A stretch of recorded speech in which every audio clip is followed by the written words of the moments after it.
Salut les petites mailles en droit et les petites mailles en vert. Merci d'être là pour mon deuxième épisode. Merci aussi d'avoir été pour le premier, parce que je vous avais dit que mon objectif en lançant le podcast était d'entrer en contact plus direct avec la communauté tricot. Et ça a été largement atteint, même au-delà de mes espérances. J'ai vraiment reçu des messages, des commentaires tellement touchants, drôles, beaux, des encouragements, des gens qui me poussaient à vaincre mes peurs puis à aller rechercher mes vieux projets abandonnés pour continuer. Donc, je gratte sur l'arbre à chat, j'espère que vous n'entendez pas trop. Mais c'est ça, sérieusement, je suis over the moon, puis ça me donne encore plus envie de continuer tout ça.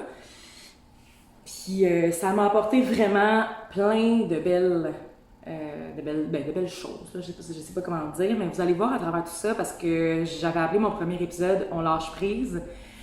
Et ce lâcher prise a quand même été obtenu de différentes façons. Donc, je vais vous en parler aujourd'hui. Là, je pense que ça fait clairement plus d'un mois que j'ai fait le premier épisode. Je pense que j'ai accumulé pas mal de choses à vous présenter. J'ai reçu des commentaires constructifs aussi de mes amis, des gens qui sont pas du tout dans la communauté tricot, qui m'ont dit il me semble que c'était long ton premier épisode, je sais pas si ça marcherait mieux si c'était plus court. Puis je sais que pour les podcasts tricot, moi aussi je fais ça, là, d'aimer ça quand ils sont vraiment longs, puis de mettre pause, puis de continuer plus tard. Puis, donc là, je sais pas combien de temps il va durer, mais j'espère que vous allez l'écouter quand même. Ah, puis autre chose, ben abonnez-vous si vous m'écoutez. Moi, ça me donne un aperçu de qui est là, de qui est au rendez-vous. Puis c'est vraiment pas une question de chiffres, là, parce que, ben, quoique, on s'entend que quand tu vois ça monter, puis que là, tu te rapproches de 500, tu te dis, mais c'est impossible. Qu'est-ce qui se passe, là? Je suis un peu excitée quand même, je dois l'avouer. Mais c'est pas une question de chiffres, c'est plus pour savoir, là, avoir une idée de combien de personnes m'écoutent environ, puis continuez à m'écrire des commentaires pour vrai. Gênez-vous pas, parce que j'ai réalisé aussi que trop souvent, moi, je m'abstiens d'écrire les commentaires que je pense en regardant des photos sur Instagram, des projets sur Ravelry, des vidéos sur YouTube, tu sais, puis je réalise là parce que ça m'a tellement fait plaisir de recevoir chacun des messages et des commentaires que j'ai reçus que je me suis dit qu'il fallait moins que je me retienne pour le faire quand j'ai envie de le faire. Donc, une petite résolution là, en ce Noël du campeur. Là, dites-vous que si je sue de la moustache, c'est normal, c'est parce qu'il fait extrêmement chaud, parce que là, pour que le son soit pas trop désastreux, parce que je ne me suis pas encore procuré de matériel professionnel, j'ai dû fermer toutes les fenêtres et tous les ventilateurs. Non, j'ai pas tout fermé les ventilateurs. Donc là, définitivement, la petite moustache va perler. Donc, on va fermer celui-là aussi. Je ne sais même pas si ça faisait du bruit tant que ça. Je ne sais même pas si vous m'entendez encore. Mais je reviens. OK. Fait que c'est ça, il fait vraiment chaud. Qu'est-ce que je disais? Oui, abonnez-vous à ma chaîne, continuez de m'écrire, j'adore ça. Autre chose que j'ai réalisé aussi, puis j'avais déjà vu des podcasteurs en parler, c'est que c'est vrai que c'est facile de tomber un peu dans la production de contenu en vue du prochain épisode, pour avoir plus de choses à montrer. Puis c'est vraiment pas ça que je voulais faire non plus. Mais il y a une chose positive que ça m'a apporté, par exemple, c'est de me dire j'ai pas envie de présenter plus de projets que j'ai juste abandonnés. J'ai commencé celui-là, je voulais le présenter dans le dernier épisode, puis finalement, il y a une erreur ou il y a une technique que je sais pas comment faire, j'abandonne.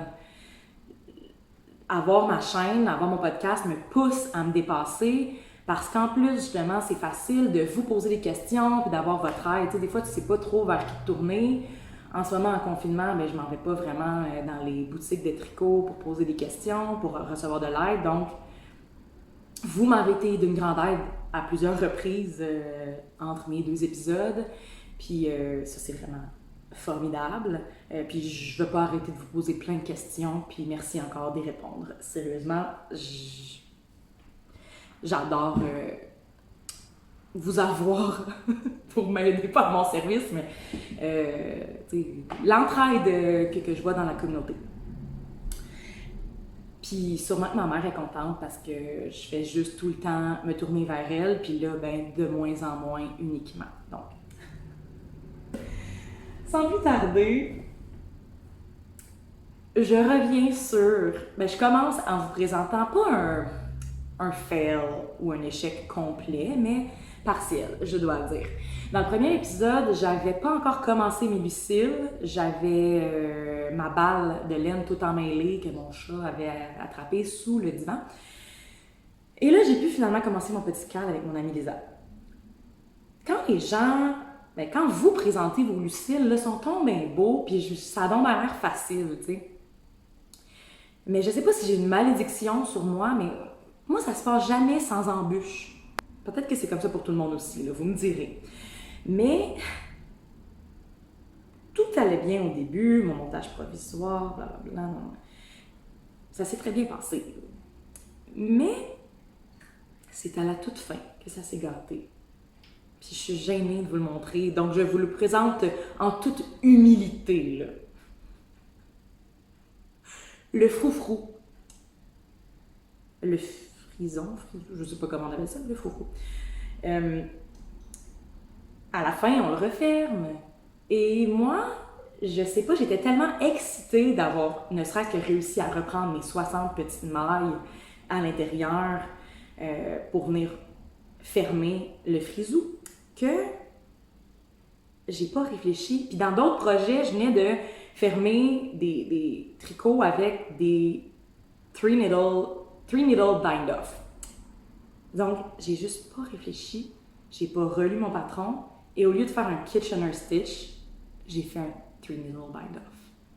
Mais c'est parce que ça paraît, tu sais. On fait ça à l'intérieur, pas à l'extérieur.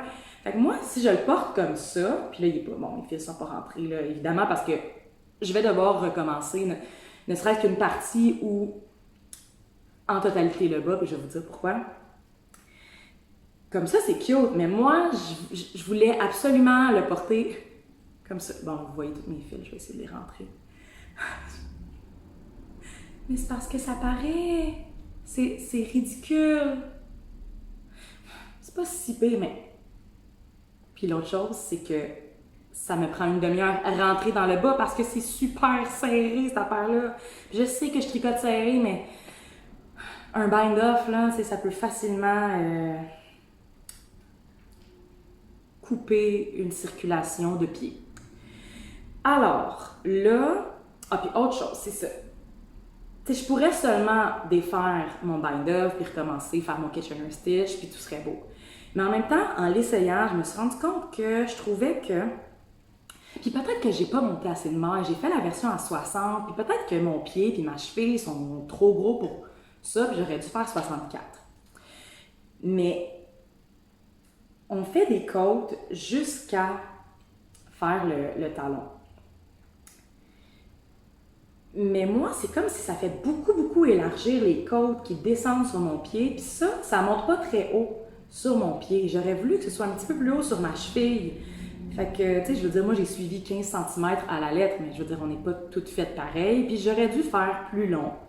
Ou alors, parce que c'est bizarre quand les côtes se mettent à élargir sur ma cheville, j'aurais pu commencer à faire du jersey ici, tu sais, faire des côtes jusqu'à peut-être là. Puis là, quand ça commence à être l'élargissement de ma cheville vers mon pied, venir tout de suite faire du jersey avant de faire mon talon. Fait que là, c'est pour ça que je me demande si je défais juste mon froufrou, là, puis que j'arrange mon bind-off, ou si je recommence complètement avec des modifications qui m'avantageraient plus. Donc, je suis en réflexion, mais sinon, tu sais, il est tellement cute, puis je l'ai tellement voulu quand je l'ai vu, que en ce moment, je suis dans mon désespoir de cet échec-là. Donc, je l'ai mis de côté pour commencer une autre chaussette qui n'allait pas nécessiter de réflexion. Fait que je vais y revenir, c'est sûr. Là, je vais pas juste froguer puis l'abandonner. Je veux vraiment le faire, mais j'aurais pensé que j'aurais fini mes 2 bas pour mon deuxième podcast et ce n'est pas le cas. à cause de toute cette mésaventure. Donc là, mon deuxième bas que j'ai commencé, c'est un bas rayé, parce que je me dis, je vais pouvoir m'inscrire au CAL bas rayé des Joyeuses Tricoteuses. Et avec mon amie Lisa, on s'est fait une commande biscotte. Puis là, je vais tout de suite le dire, là. Un point. C'est pas ça que j'allais dire. Je ne comprends pas pourquoi biscotte est si underrated, ne reçoit pas plus d'amour, donc les laines biscottes. Ma mère, tu sais, je sais que j'ai une valeur sentimentale là, particulièrement, mais ma mère a tellement, depuis le début, là, suivi biscotte, depuis le début de son blog, puis elle a tricoté ces laines autorayantes-là, puis elle m'a fait tellement de bas avec, que ça a une place particulière dans mon cœur, mais je les ai toujours tellement trouvés doux, surtout depuis que la composition de la biscotte a changé, là, sont tellement doux ces bas-là, puis sur moi, honnêtement, là, j'en ai depuis longtemps.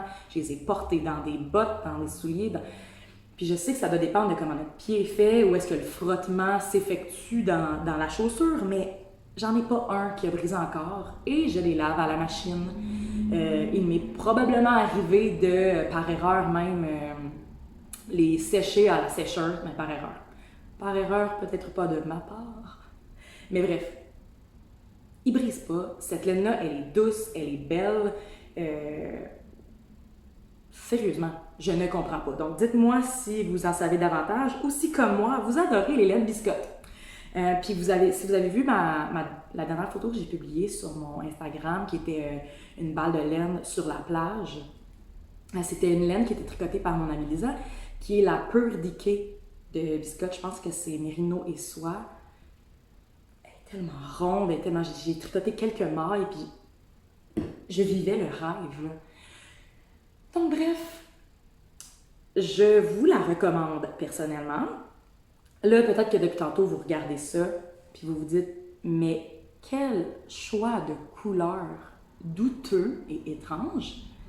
Puis moi-même, en regardant sur le site, puis en me choisissant une couleur, je me suis surprise d'avoir de flasher sur celle-là. Je me suis dit, hey, est-ce qu'elle est laide ou est-ce qu'elle est magnifique?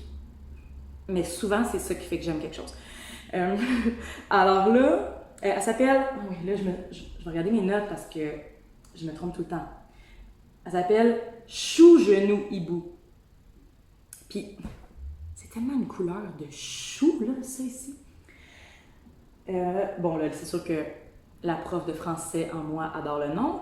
Puis, je me suis tout de suite dit que ça allait tellement faire des beaux bas, style années 70, automne, un petit look un peu boyfriend.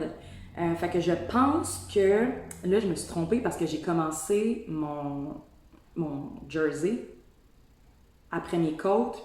Puis, dans le fond, je m'étais dit que j'allais faire des grosses côtes, que ça allait aller un petit peu plus loin dans le look masculin. Fait que je pense que je vais détricoter les quelques rangs de jersey que j'ai fait. Voyez-vous mon lâcher prise? Puis y aller avec des grosses côtes. Fait que je pense que c'est ça que je vais faire. Je suis pas certaine encore. Ben là, je vais tout de suite vous flasher mon cadeau de mon amie Lisa. Mon beau sac Jésabelle. Je suis enchantée de ce sac, ma foi. Je l'adore. Je vais vous montrer la laine. Chou, genou, hibou, toute seule comme ça. Là.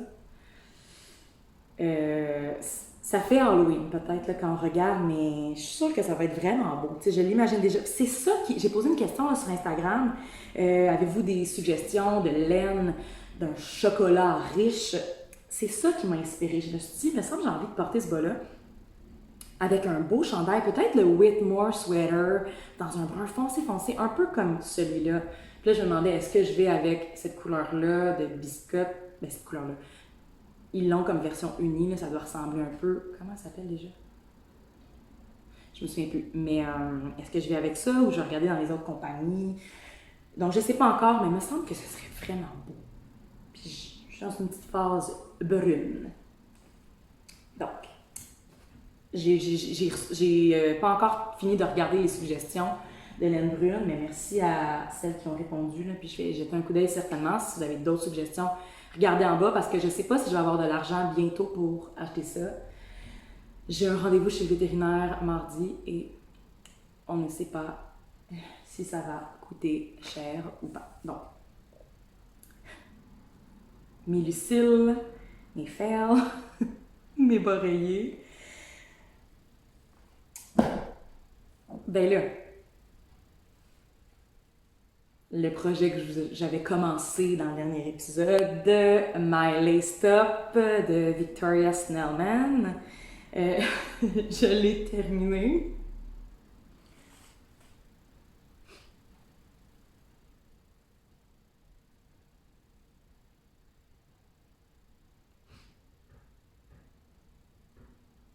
Deux fois plutôt que... C'est absurde, je sais.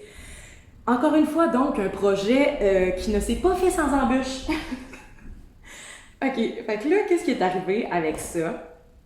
Dans le premier épisode, je réalise à quel point c'est gênant, là, encore une fois. Je disais que, c'est bizarre, tu sais, d'habitude, je porte plus un médium, puis dans celui-là, ben, selon les grandeurs, j'ai regardé, puis ça me prend un small.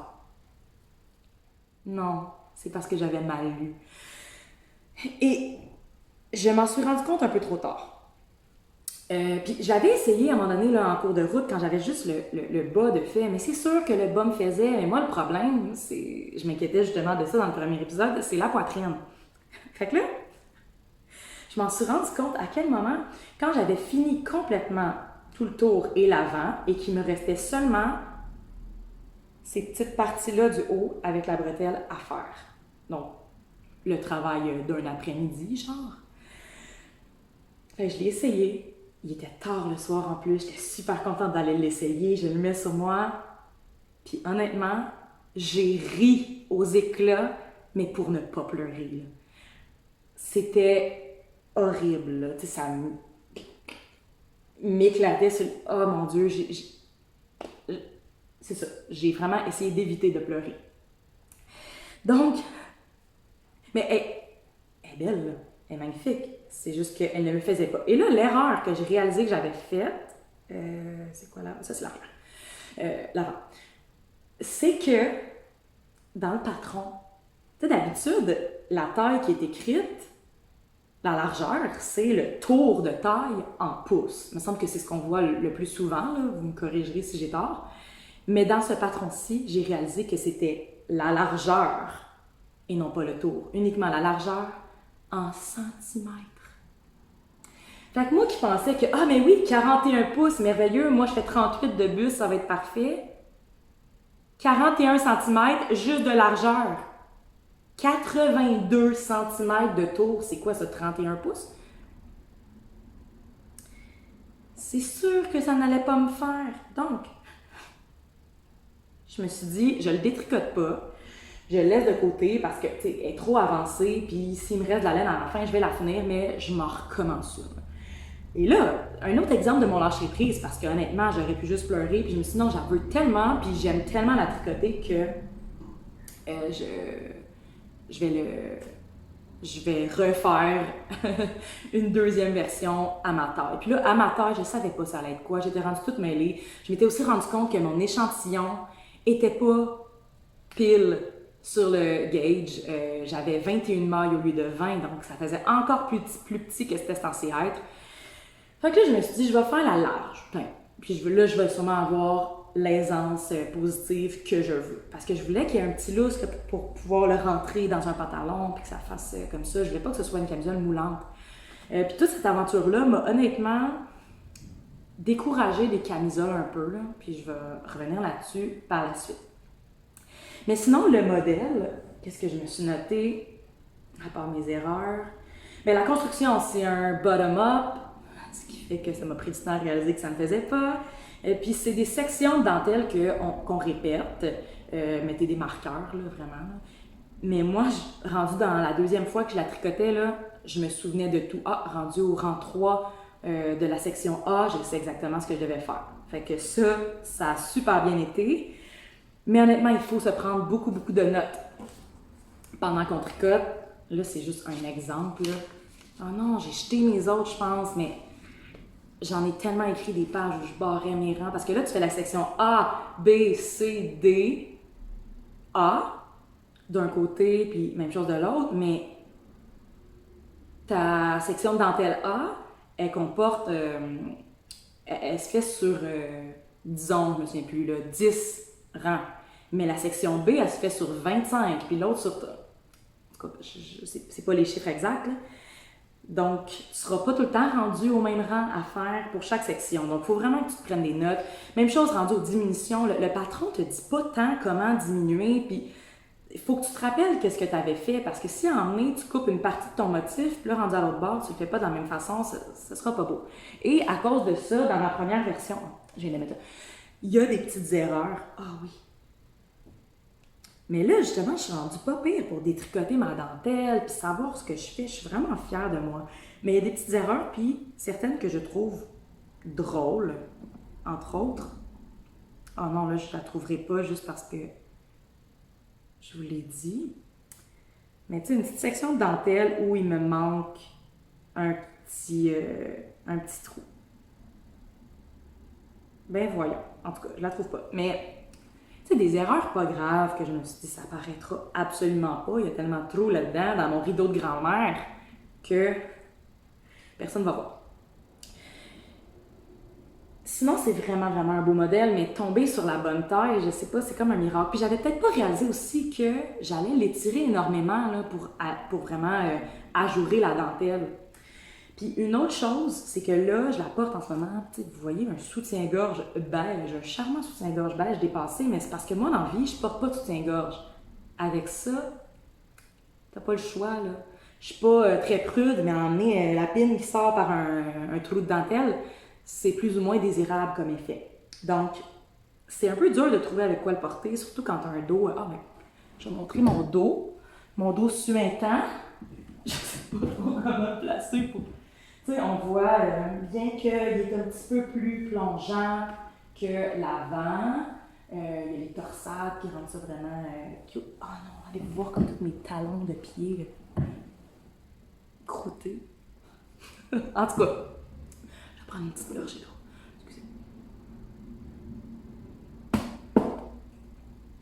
Mais sinon, tu sais, à la fin de tout ça, c'est une réussite. Sauf que, il m'est resté ça après avoir fait 2 camisoles. Puis ça, c'était 2 écheveaux parce que 2 écheveaux de linacé des arts textiles du Témiscouata que je tenais double. Donc oui, tu sais, ça m'en prenait 2 pour vrai. Là. Je pense qu'il me reste 30 grammes, donc 15-15. Là. Ça m'en prenait 2 pour faire 2, mais pour une camisole, j'aurais eu assez d'un écheveau. Et ne sachant pas si j'allais en avoir assez, quand j'ai décidé de finir mes 2 camisoles, j'ai vu qu'il restait un écheveau de cette laine-là sur le site de Haut Tricot. Donc, je l'ai commandé pour être certaine, mais j'en ai absolument pas besoin. Fait que je suis un peu déçue d'avoir fait cette dépense-là. Puis en plus, la personne qui travaille chez Haut Tricot, elle m'a écrit une petite note à la main. « Ah, oh, désolée pour le cake un peu bizarre, c'était vraiment dur à bobiner. » Puis je suis comme « Non, non, il est parfait. C'est juste que j'en aurais pas besoin. » Tu t'es donné tout ça mal pour rien. Non, pas pour rien, parce que finalement, je vais regarder s'il y a quelqu'un de mon entourage qui veut la tricoter. Puis sinon, ben, peut-être qu'un jour, je ferai un giveaway. Oh mon Dieu! Puis je la donnerai là-dedans. Je sais pas encore. Parce que là, j'adore cette laine, j'adore la tricoter, mais j'ai déjà une autre couleur de linacé qui est la Skinny Fist, avec laquelle je vais faire un autre projet. Puis là, en est faire un 3e vêtement avec la même couleur qui est Ostara, ça me tente plus ou moins. Puis là, c'est ça. Je vous ai dit que ça m'avait découragé des camisoles, mais c'est parce que quand j'ai essayé la version qui me faisait pas, je me suis tellement pas sentie bien, puis je me suis dit, oh mon Dieu, tu as un chandail que tu fais avec beaucoup d'aisance positive. Ça peut aller, mais une petite camisole, puis tu sais, faire la bonne longueur pour pas que tu vois le ventre, puis j'ai comme pas envie de vivre ça.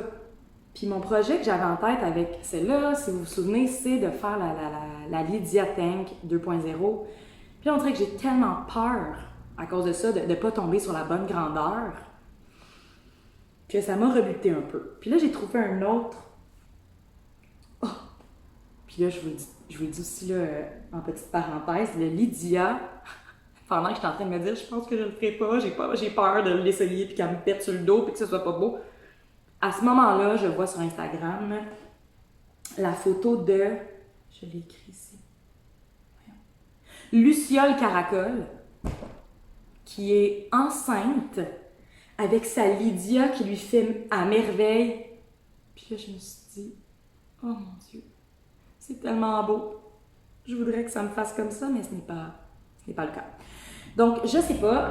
Puis là, j'étais tombée en amour aussi avec un petit chandail qui s'appelle le Colette Tee. Je vais écrire la designer, là, je ne l'ai pas noté sur ma feuille. Puis, c'est un petit chandail bien simple, avec un petit col montant, une petite manche courte. Puis là, je me disais, bon, un petit chandail à manche courte, ça va m'éloigner des camisoles. Je pense que ce serait beau dans cette laine-là, qui a un mélange de soie et de lin. Puis j'en aurais suffisamment parce que j'ai 2 écheveaux. Mais là, je sais pas, parce que mon échantillon, je me suis dit, ah, je le referai pas, je vais juste prendre la même chose qu'avec cette camisole-là. Mais là, finalement, je trouve que c'est peut-être un peu trop ajouré, même les endroits où c'est juste du jersey, trop ajouré pour un petit t-shirt. Sauf que là, si je veux diminuer ma taille d'aiguille, le chandail, le Colette Tee, va jusqu'à extra large seulement. Puis je sais pas si, tu sais, moi je veux faire le médium. Fait que déjà avec l'échantillon que j'avais ici, il faudrait que je fasse le large pour avoir la taille du médium. Là, si je rapetisse mes aiguilles, est-ce que je vais dépasser l'extra large puis il n'y aura plus de taille que je pourrais tricoter? Faudrait que je fasse mes calculs. Mais j'avais aussi vu un chandail qui ressemble vraiment beaucoup à celui-là qui est sorti de... je ne me souviens plus de qui non plus, je vais l'écrire. Qui est le Monica Geller Tee. Puis moi, ben, j'adore Friends. Là, je me suis dit, oh mon Dieu, ok, ben, je vais faire le Monica Geller au lieu du Colette. Ils se ressemblent les deux. Puis ben, là, moi, ça va être Monica. Mais, je sais pas, j'aimais pas trop la construction aux manches. Puis en plus, je me suis dit, ben, Colette, c'est le nom d'une de mes poules. Fait que, tu sais, je l'aime beaucoup. Ce serait mignon. Sauf que je pense que le Monica Geller est plus inclusif dans les tailles. Pas bien dur à battre, là. Si tu vas jusqu'à X large, tu as du petit cheminement à faire. Alors, après... Ben ça, je sais pas si je vais le faire tout de suite parce que je sais que c'est une laine plus d'été puis que l'été va éventuellement se finir, mais on dirait que j'ai déjà envie de commencer des projets plus d'automne. Cela dit, j'en ai commencé et terminé un projet d'été qui est la fameuse Ripple Bralette de Jessie May Design sur Ravelry. Puis là, ça a l'air minuscule comme ça, mais là, si vous connaissez un peu le patron, c'est des côtes, ça étire énormément. Ça, c'est un projet que j'ai fait sans embûche. Ouais, vraiment aucune embûche. Merveilleux. Il est tellement clair, le patron, je me suis notée de parler de mon appréciation du patron, que à l'intérieur, il y a beaucoup de précisions qui, selon moi, aideraient des débutantes. Là. Ça pourrait facilement être un des premiers projets d'une débutante en tricot. Là, ce que j'ai fait... Ah oui, c'est un projet pour lequel j'avais acheté ma laine en 2017. J'avais même fait mon échantillon à l'époque. Puis là, ça traînait dans mes tiroirs. En fait, je me suis dit, j'aimerais ça le faire finalement. Puis heureusement, j'ai trouvé le patron sur lequel je m'étais écrit les tailles d'aiguilles dont j'avais besoin finalement, parce que j'ai plus mon échantillon, je l'avais défait, je pense. Fait qu'au moins, j'avais gardé des traces de ça. Moi, c'est une laine sport que j'ai et le patron demande une fingering. Donc, toutes mes informations sont sur Ravelry là, pour la taille d'aiguille utilisée, etc. J'ai fait la taille 36-38 pour avoir de la place pour le buste. Puis il y a beaucoup de précisions dans le patron aussi qui vont nous dire à ce moment-là, tu peux allonger si tu as un buste plus fort, raccourcir si il est plus petit. Puis moi, j'ai suivi ces étapes-là. Justement, j'ai allongé de au moins 1 pouce le corps là, avant de commencer mes diminutions pour les bretelles avant. La laine que j'ai utilisée, puis si c'était à refaire, je changerais probablement ce choix-là que j'avais fait en 2017. J'étais si jeune. J'avais acheté du coton. Je m'étais dit, ben là, c'est une brassière, je ne veux pas avoir chaud là-dedans, je vais prendre du coton. Sauf que ça n'a pas de mémoire, du coton, tu sais. Tu le portes, puis là, il devient lâche très rapidement, il s'étend. Mais en même temps, De toute façon, je l'ai essayé, puis d'autres l'ont dit avant moi, là, c'est pas la brassière avec du support. Là. Oui, il y a un petit support apporté par les côtes en bas, qui sont des côtes torse 1-1, qui sont faites même avec des aiguilles plus petites. Donc, ça vient quand même resserrer le tout, mais ça reste que c'est pas fait pour te soutenir. Là. Donc, puis ça ne fait pas une très belle poitrine. Ça fait des seins tablettes. Donc, je le porte en canicule, à l'intérieur, avec un short. Je suis super bien. C'est vraiment parfait pour ça. Puis ça n'a pas pris beaucoup de temps à tricoter. Là. C'était un beau projet de Jessie Design.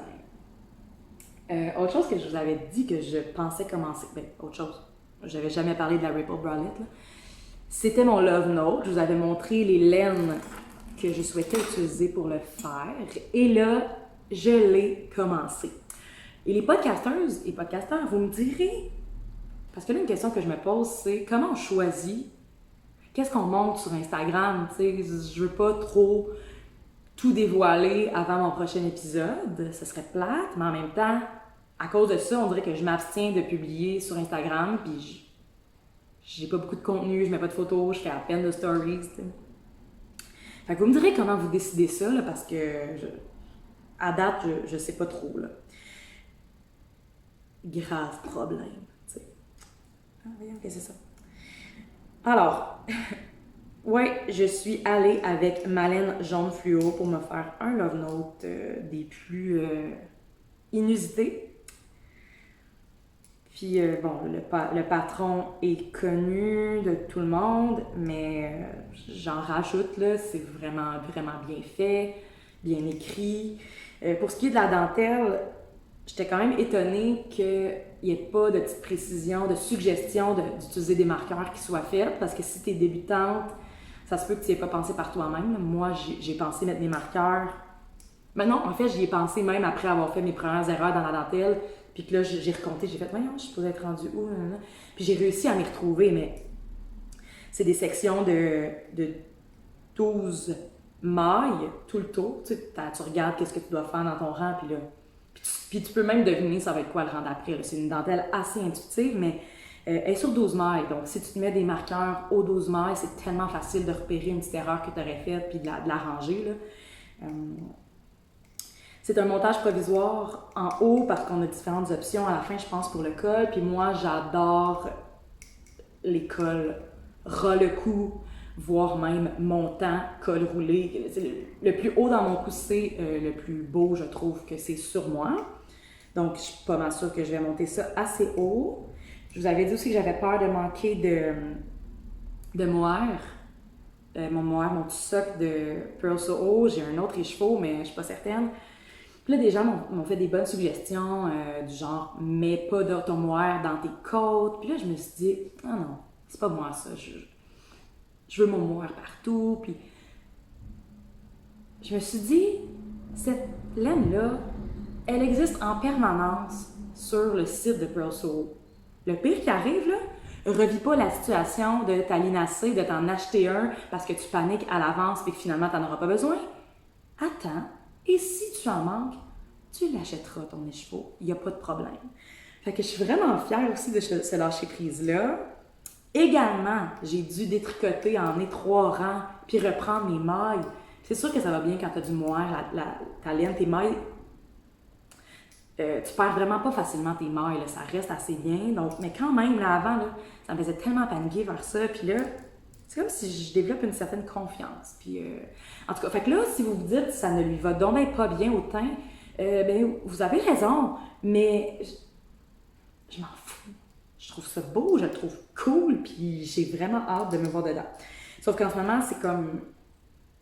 C'était plus ou moins le projet que j'avançais parce que j'avais mes petits hauts d'été à faire, mais j'ai trop hâte. Fait que je pense que je vais le finir pas mal avant l'automne.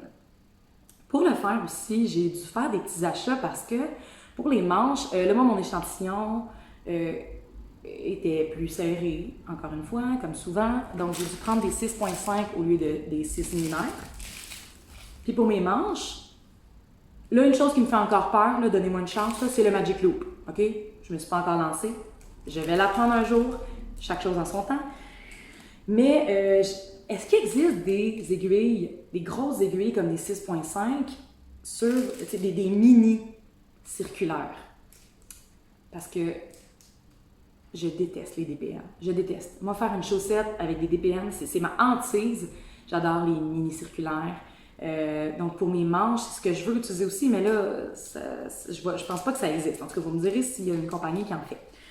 Fait que là, je me suis commandée sur Amazon parce que je me suis dit, j'aille ça, je vais pas m'acheter des bonnes DPM. Puis je me suis commandé un lot de 15 tailles de DPM, incluant les 6.5. Puis là, j'ai tellement ri parce que j'ai fait une story là-dessus aussi. Ils sont tellement carrés du bout, là. Je sais même pas si je vais être capable d'attraper mes manches. En tout cas. Fait que là, je vais faire mes manches avec ça. Puis pour ce qui est des côtes, ça va être correct parce que j'ai des circulaires pour mes 5 mm. Vous avez peut-être vu aussi que j'avais commandé un lot de marqueurs sur Amazon. C'est comme 20 $ pour ça.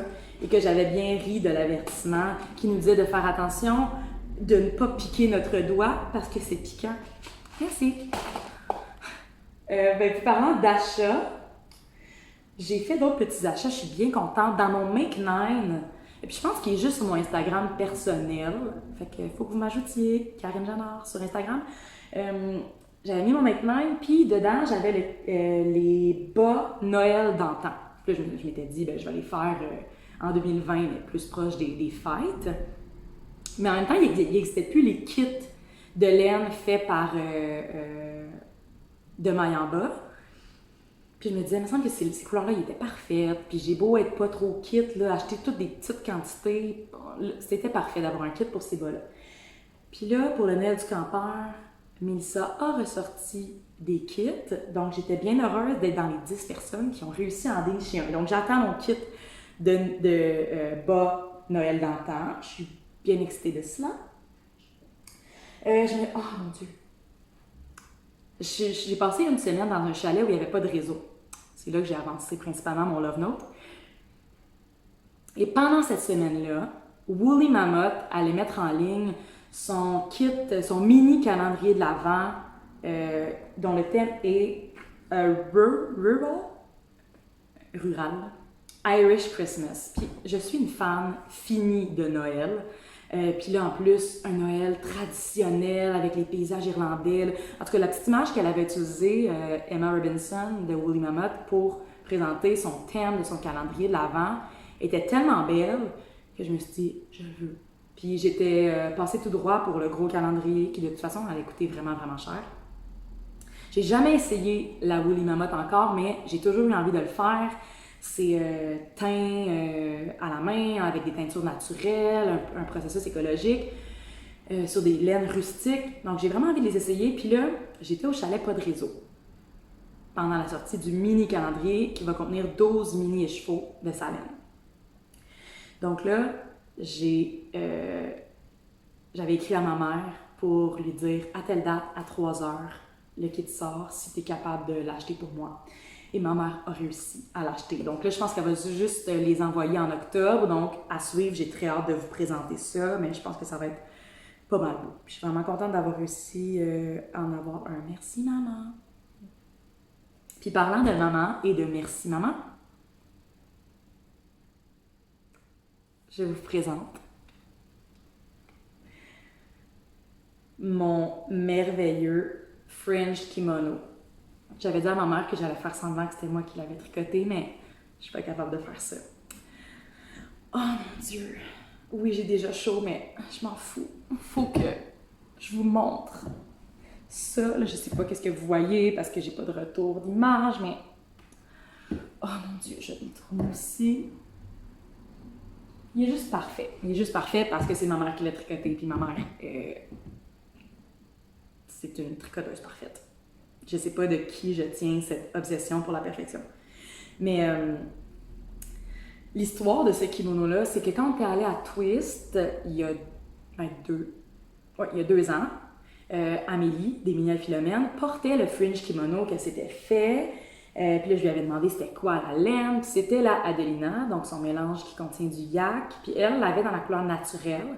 Je trouvais ça super beau, mais ça m'allait pas très bien au teint. Donc moi, j'avais essayé j'avais mis près de mon visage la Jackie Kennedy. Puis je suis tombée en amour avec cette couleur-là. Je m'étais acheté genre 5 écheveaux pour être certaine d'en avoir assez. Puis je m'étais dit, je vais me le tricoter. J'avais commencé jadis à le tricoter, puis j'étais moins expérimentée, puis je lisais pas très bien ma dentelle. Donc quand je faisais une erreur, je paniquais, il fallait que je détricote tout, je recommençais du début. Fait que j'avais mis ça de côté, même si c'est vraiment un projet auquel je tenais. Puis éventuellement, ma mère m'a dit qu'elle avait décidé de me demander si je voulais qu'elle me le tricote. Ben voyons donc, tu sais, je veux dire, tricote des choses pour toi, maman? Non, non, elle s'en fout. Puis ma mère, elle m'aide beaucoup à me recentrer sur le plaisir de tricoter. Tu sais, il y a beaucoup la discussion autour de es-tu une tricoteuse de produits ou de processus? Puis il y en a qui disent que ça n'a comme pas rapport ce débat-là, parce que c'est sûr que tu es toujours un peu des deux, mais c'est pas vraiment un débat. Mais j'ai réalisé à quel point je penche plus du côté du processus parce que, comme ma mère m'a dit justement, tricoter, c'est apprécier tout à partir du début, tu sais, que ce soit ton choix de couleur, ton choix de laine, faire ton échantillon, faire des erreurs, recommencer, réfléchir, comprendre, apprendre. Puis oui, ça fait partie du plaisir du tricot. Donc, elle, ça la dérangeait absolument pas de le faire pour moi, même si c'est un projet de longue haleine. Donc, elle est partie avec ma laine, puis je me souviens plus combien de temps ça lui a pris, mais j'avoue que quand on a vu que la maison tricotée faisait un cal du French kimono, puis qu'il se donnait 2 mois, ma mère, elle a trouvé ça.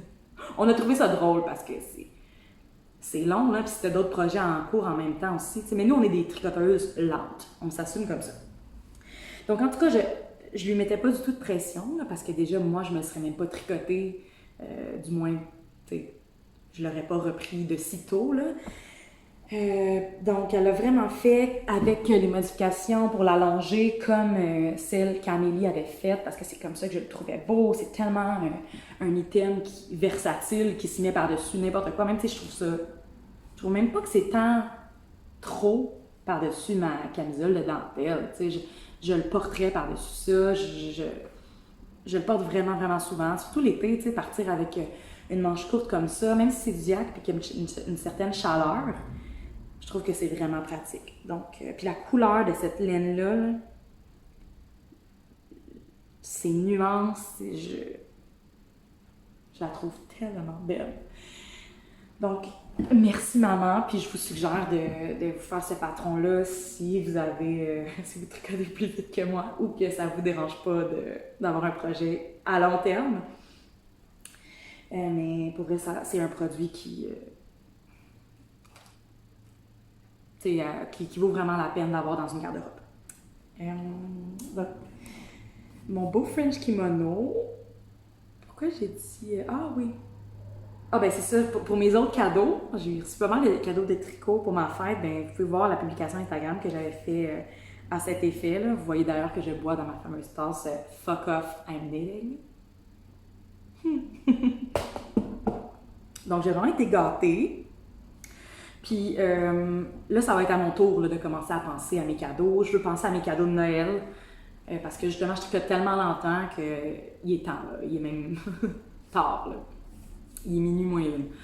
Donc, je veux commencer à penser à peut-être des petits projets, des tucs pour des gens que j'aime, des projets un petit peu plus courts là, parce que justement, ça me prend tellement de temps faire un projet plus court. Ben, ça prend du temps. Hey, ces camisoles-là, là, honnêtement, ça m'a pris quoi, 2 semaines? Finir la mienne, puis l'autre, 1 mois j'avais fait les deux, là, j'ai fait les deux je pense. Donc ça dépend, là, je sais pas trop, mais c'est ça. Mais je pense que c'est parce que c'est un projet qui allait assez vite aussi, vu que c'est une petite camisole. Fait que je vais essayer de trouver mes idées pour mes cadeaux de Noël. Si vous avez des suggestions, je suis preneuse. Maintenant, à castanner, parce que là, sur mes aiguilles, il reste seulement mon bas années 70 et mon Love Note. C'est fun parce que ça devrait avancer rapidement, Mais non, parce que j'ai décidé aussi que c'est correct que je m'abandonne au plaisir de démarrer des nouveaux projets, même si ça me ralentit dans les autres, parce que justement, mon but, c'est pas tant de l'avoir fini rapidement. Même si là, je commence à savourer le bonheur d'avoir vraiment une réussite que j'ai faite dans mes mains, mais ça me dérange pas d'en avoir une au mois plutôt qu'aux semaines. Alors, j'avais dans mon Make9 aussi un châle de Stephen West, qui est vraiment pas un de ses plus connus et appréciés, là, qui est le Eyeball Shawl. Puis, encore une fois, j'ai flashé dessus parce qu'il est un peu weird. C'est comme un gros œil. La photo va être quelque part. Puis c'est un peu étrange, mais je sais pas. Je l'ai dans ma librairie. Ma library sur Ravelry depuis longtemps. Puis, quand j'ai écouté un épisode des Grocery Girls dernièrement, elles ont lancé un cal de projet Stephen West. Puis là, je me suis dit, ça me donne le petit coup de pied là, qui me donne envie de le mettre sur mes aiguilles, ce châle-là. Surtout qu'il est dans mon Make9. Puis, j'avais aussi assisté à des conférences en ligne du Twist Festival, du Festival Twist. Donc, vu que ça allait pouvoir se tenir en vrai, il y a des conférences qui s'étaient données sur Zoom. Puis, il y en avait une qui était avec, je pense que c'est Naomi de Humble Knit, qui parlait d'agencement de couleurs, puis d'aller fouiller dans notre stage pour essayer de trouver. Puis, ça m'a comme inspirée. Donc, je suis allée dans mon stage, puis je me suis dit, est-ce que j'ai les couleurs pour le faire? Puis, j'ai comme trouvé un combo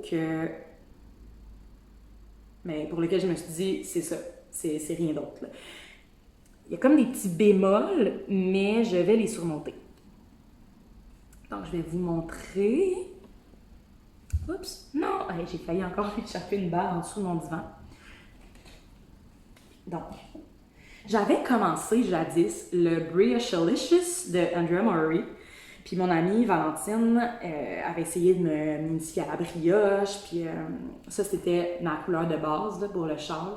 Puis finalement, j'avais abandonné ça parce que si j'étais pas avec Valentine, je me sentais pas en sécurité.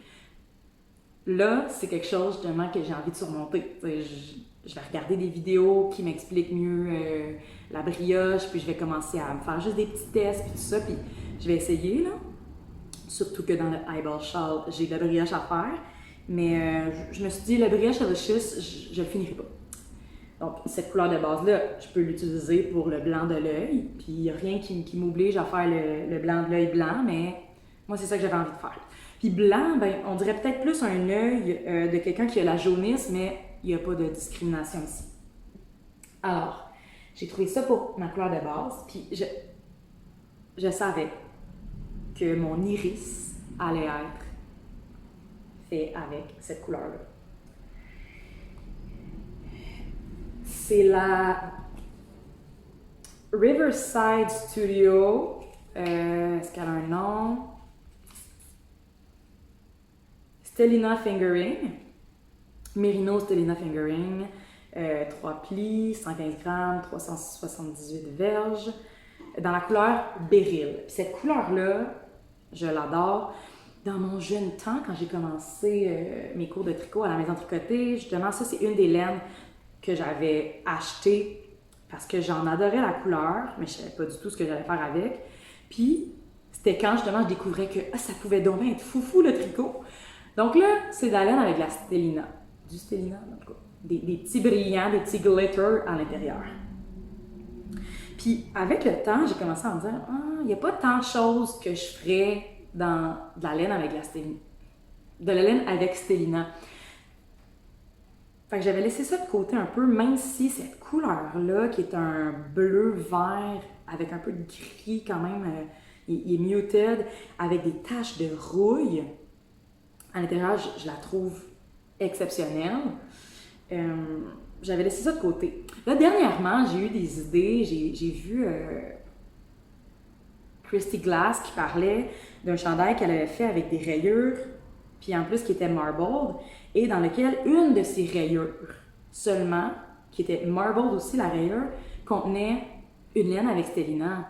Donc je trouvais tellement que c'était une façon subtile qui n'était pas too much over the top d'intégrer de la laine, de la stélina dans nos tricots. Ça, j'ai trouvé l'idée intéressante. Mais sinon, je me suis dit, l'iris d'un œil avec ça, dans un projet de Steven West, ça va être tellement à propos, là, tellement approprié. C'est comme si c'est un œil qui brille. En tout cas. Puis c'est une couleur d'œil que je trouve tellement belle là, quand les gens ont des yeux pâles avec des petits speckles de rouille à l'intérieur. Donc là, je me suis dit, ça va être parfait, ces deux laines-là ensemble. Même si celle-ci, c'est la Tina, qui est plus une sport qu'une fingering. Elle, c'est une fingering, puis c'est ce qui est demandé dans le patron. Je me suis dit, je m'en fous, là, c'est assez suffisamment proche pour que c'est un châle, là. Je vais faire ça quand même parce que mon mélange est trop parfait. Puis ma troisième, une autre laine que j'avais achetée jadis à la maison tricotée, parce que je voulais l'intégrer dans le Doodler de Steven West que finalement j'ai jamais fait. Puis là, regardez, ça va être ma pupille et mes cils. Il me semble que c'est vraiment beau parce que cette laine-là, qui est la Fino de Gilles Asselin, couleur éléphant, je suis plus sûre qu'elle existe, là, c'est délicate plus resplendissante. 75% mérino, 15% cachemire, 10% soie. 115 grammes, 370 mètres. Puis elle est plus grosse aussi que cette fingering-là, peut-être un peu plus petite que la Tina. En tout cas, je m'en fous. Mais je me disais que la couleur, ça allait vraiment faire un beau rappel parce que c'est comme un charcoal, mais sur lequel il y a des endroits où la teinture n'a pas pris de la même façon, donc on voit un peu la couleur naturelle ressortir. Donc je pense que ça fait comme un beau rappel. Si vous n'êtes pas d'accord, il n'y a aucun problème. Je me suis fait un mini échantillon. Puis là, vous m'avez aidé là-dedans aussi, là, parce que j'étais comme, ben voyons donc, 18 mailles en point mousse avec la fingering, puis des 3,75, Steven West, que se passe-t-il? Tu tricotes vraiment lousse? Puis là, Camille Descoteaux m'a répondu en disant que c'est pas tant qu'il tricote lousse, que ça, c'est son gauge, une fois vraiment bloqué puis étiré pour son châle, tu sais. Fait que là, je me suis dit, ah ouais, ça a du sens. Puis plein de gens m'ont répondu aussi, puis m'ont vraiment aidé à prendre une décision à travers tout ça, parce que là, je l'ai bloqué, puis j'ai combien de mailles? Ah, il est où mon... Je vais regarder ça avec ma licorne. Donc, j'ai combien de mailles? Sur, mettons, 5 cm, je vais faire x2. 1, 2, 3, 4, 5, 6, 7, 8, 9, 10. Bon. 20 et non 18. Je m'en fous. Tu sais, je vais y aller avec le tissu que je veux, que je trouve intéressant. Parce que je veux l'aimer, ce châle-là. Puis, de toute façon, c'est tellement surdimensionné, les châles de Steven West, que je peux vraiment me permettre de perdre un petit peu en grandeur là, en prenant les aiguilles que je veux pour avoir la tension que j'aime. Donc, c'est ça que je vais mettre bientôt sur mes aiguilles. Puis ça va être un projet à vraiment très long terme. Là. J'ai aucun stress avec ça. Je sais même pas si je vais le porter tant que juste pas l'afficher, là, mais mettons le mettre sur ma chaise à mon travail, puis pouvoir m'abriller dedans là, quand il fait froid. Donc, aucun stress. Ah, puis là, je finis avec quelque chose qui m'excite pas mal. C'est de partager des trouvailles et des coups de cœur. Et puis là, je l'ai peut-être pas fait autant que je vais le faire prochainement. Je pensais pas toujours à le faire, mais je vais essayer de commencer à faire plus. Quand je vois quelque chose qui me plaît, je vais prendre des captures d'écran sur mon cellulaire et partager avec vous. Donc, j'ai eu un coup de cœur pour le pull Mimi, qui est un patron de Marie-Christine Lévesque, fait par Rivka. Son Instagram, c'est Dice Trick Hexen. Puis, je le trouve tellement beau. Elle a fait une version manche courte, puis elle l'a fait un peu boxy et crop. Trop mignon, puis, mais trop mimi. Puis, en fait, tout ce qu'elle fait, tout ce qu'elle tricote, je trouve toujours ça vraiment beau. J'aime beaucoup le style qu'elle a. Donc, je vous invite à aller regarder son Instagram et à vous laisser inspirer comme moi. Puis un autre aussi que j'avais mis dans mes captures d'écran, c'est le chandail Cancun qui a été fait par Anne-Marie du Instagram Anna240481. Je le trouve tellement estival, tellement punché, été. La couleur s'appelle Mango d'ailleurs, la ligne qu'elle a utilisée, le patron Cancun, puis avec son petit hall d'été, puis ça. Je me suis tellement dit, waouh, elle respire le bonheur d'une chaude journée d'été. Trop beau, puis elle aussi, ses autres tricots sont vraiment magnifiques. Elle a fait le pull Flore, je crois, de Marie-Christine Lévesque. J'ai hésité là, par rapport auquel j'allais vous présenter. C'est ça pour l'instant. Puis comme je vous ai dit dans mon... pas mon épisode 2, là, mais mon entre-deux, là, j'ai fait un petit hors-série j'adore. Ben, j'ai envie de créer du contenu qui sortait un peu du cadre des épisodes traditionnels de podcast. Donc, si j'ai d'autres idées en attendant, ben, je vais juste tourner puis vous sortir des petites capsules. Donc voilà, ben là, je pense que j'ai parlé assez longtemps. Je sais pas depuis combien de temps ça dure. En plus, j'ai mis mon chum dehors pour faire ça. Alors, ben, merci d'avoir été au rendez-vous encore une fois. Abonnez-vous à ma chaîne. Puis, ben, on se voit dans une prochaine capsule, un prochain épisode, sur mon Instagram ou sur mon Ravelry. Alors, à bientôt!